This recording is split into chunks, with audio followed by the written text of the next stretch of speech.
Hi, welcome to Ambassador Notes number 4, I think.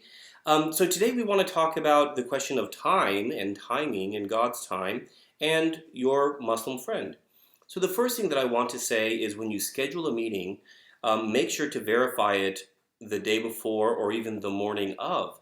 And don't be offended if it gets canceled or things get moved around. A lot of Muslims come from cultures where it's perfectly normal to kind of play it by ear or change plans at the last minute. It does not mean that they don't want to hang out with you. It doesn't mean that they don't like you. It is just what they are used to in their own culture. Now, if you do get an invitation to somebody's house, um, just like in the United States, it's pretty traditional to bring something small like sweets or something like that. But the main thing I want to talk about with regards to time is to be prepared to stay a long time. Sometimes, if Muslims have lived in the United States a long time, they understand that it's pretty typical for us to hang out for about an hour and a half, maybe 2 hours.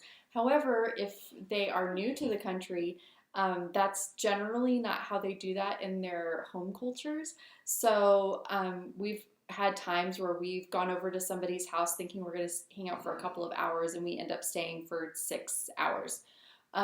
So that doesn't always happen, but it's something you need to be prepared for. So make sure that your schedule is open and available and you don't have something scheduled like 2 hours after, because that can be a little uncomfortable for them if you just stay, 90 minutes and be like, okay, I gotta go, bye. Mhm. Great. And the third point, and this is talking about spiritual development here, is be patient with change. Be patient with change. A lot of ambassadors they'll tell me like, Duane, I'm kind of discouraged. I've been hanging out with this Muslim friend or Muslim neighbor for a long time, and I gave them a Bible. They don't really seem like they're open. They don't really seem like they're spiritually searching. Well, you know what? God knows what's going on in their heart, in their mind. And oftentimes, that person is looking at you. They don't necessarily want to know dogmas or doctrines or theology. They want to know what it looks like for a person to live a Christian life. So go ahead and do that. You pray for the Holy Spirit to open their heart and their mind, and their eyes, their spiritual eyes. But don't worry and be patient. Connected to that is, just remember that you are often a link in the chain that is this person's spiritual journey. You might be the first Christian this person has ever met, and they're just maybe curious, like, how do Christians act, because they come from a entirely Muslim country.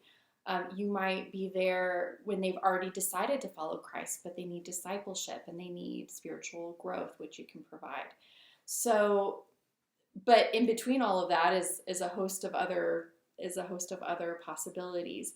And most of the time, we are in these people's lives for a season. It's very rare for us to be able to see things happen from beginning to end.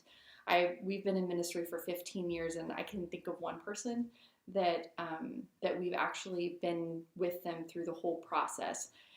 So just understand that's a very rare thing, but use the time that you have in this person's life to be Christ's hands and feet, to show how a Christian lives, and also be there to answer questions they might have or things like that. Thank you.